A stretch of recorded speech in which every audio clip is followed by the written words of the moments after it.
Gejala dehidrasi pada anak penting untuk diketahui oleh setiap orang tua. Karena seringkali tidak disadari dan anak juga kan belum bisa menyampaikannya dengan baik ya. Padahal kondisi tersebut dapat mengancam nyawa kalau tidak segera mendapatkan penanganan. Nah, supaya ayah dan bunda bisa sigap dan siaga untuk menolong anak yang dehidrasi, simak video berikut.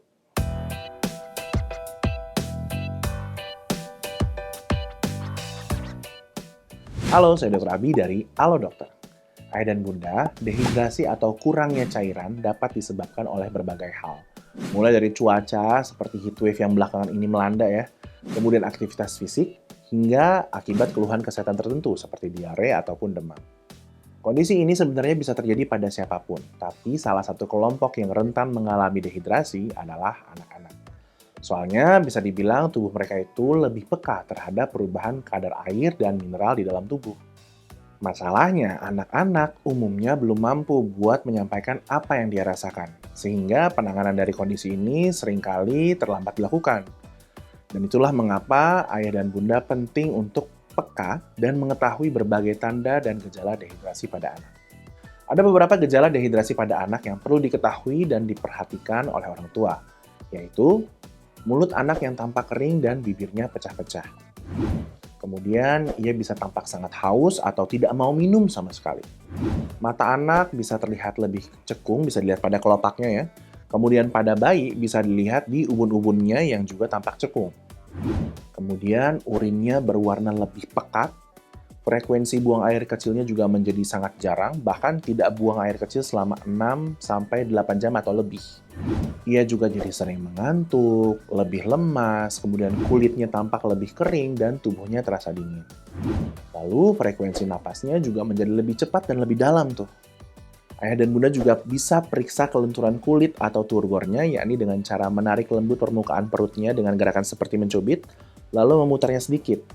Kalau kembalinya kulit permukaan perut memakan waktu lebih dari 2 detik, maka kemungkinan anak ayah dan bunda dehidrasi.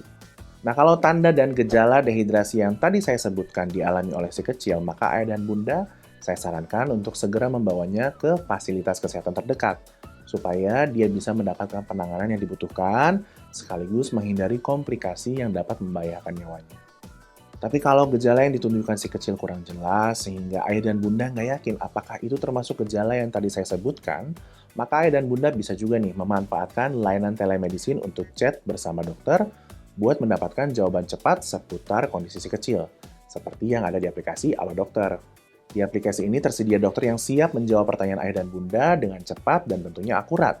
Selain itu, ada pula fitur Halo Dokter Shop yang bisa membantu ayah dan bunda mendapatkan berbagai kebutuhan kesehatan, termasuk obat yang diresepkan dokter dalam waktu cepat dan bisa langsung diantar ke rumah.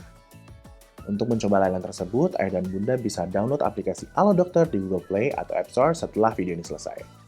Sementara itu, ayah dan bunda bisa ketahui dulu nih beberapa penanganan awal yang bisa dilakukan untuk meringankan gejala dehidrasi pada si kecil. Pertama, berikan asupan cairan yang cukup. Memberikan asupan cairan seperti air putih, kuah, ataupun sup itu bisa menjadi langkah awal untuk mengatasi dehidrasi pada anak. Selain itu, ayah dan bunda juga bisa memberikan cairan rehidrasi berupa larutan Oralit. Pemberian cairan tersebut bertujuan untuk mengganti cairan dan elektrolit yang hilang dari tubuh. Nah, supaya nggak salah dalam pemberian Oralit, pastikan untuk selalu mengikuti petunjuk pemakaian sesuai dengan anjuran pada kemasan ya. Yang kedua, ayah dan bunda bisa berikan asupan buah yang mengandung banyak air. Jadi bisa diberikan contohnya semangka, melon, jeruk, stroberi. Nah, cara seperti ini cukup efektif nih untuk membantu mengatasi dehidrasi ringan pada si kecil. Yang ketiga, pastikan mendapat istirahat yang cukup. Jadi, setelah mendapatkan asupan cairan yang memadai, ayah dan bunda bisa pastikan bahwa si kecil mendapatkan istirahat yang cukup. Tujuannya adalah untuk mempercepat proses pemulihannya. Jangan biarkan dia terlalu sering bermain, apalagi di tengah cuaca yang panas ya. Yang keempat, ayah dan bunda bisa hindari memberikannya minuman berkafein. Jadi, saat mengalami dehidrasi, memberikan minuman berkafein itu bisa memperburuk kondisinya. Karena minuman seperti ini itu bisa memancing keluarnya urin lebih sering. Beberapa minuman yang mengandung kafein adalah teh, minuman bersoda, dan juga minuman dari coklat. Oke, jadi itu tadi beberapa gejala dehidrasi pada anak yang bisa dikenali dan juga langkah awal untuk mengatasinya. Tapi kalau misalkan si kecil mengalami gejala dehidrasi dan semakin memburuk atau disertai dengan muntah, disertai dengan diare yang muncul terus-menerus selama 24 jam, maka segeralah bawa ia ke dokter untuk mendapatkan pandangan yang tepat. Oke? Sip deh. Sekian dulu informasi dari saya kali ini. Semoga ayah dan bunda bisa lebih siaga ya dalam menghadapi kemungkinan dehidrasi pada anak. Jangan lupa untuk like dan share video ini kepada teman, kerabat, atau orang terkasih yang membutuhkannya. Komen kalau ada saran mengenai topik lain yang ingin dibahas berikutnya, dan tentunya subscribe serta nyalakan lonceng notifikasi kamu untuk mendapatkan update tentang informasi kesehatan terbaru dari channel ini. Salam untuk keluarga dan si kecil di rumah, hidup sehat bersama Halo Dokter.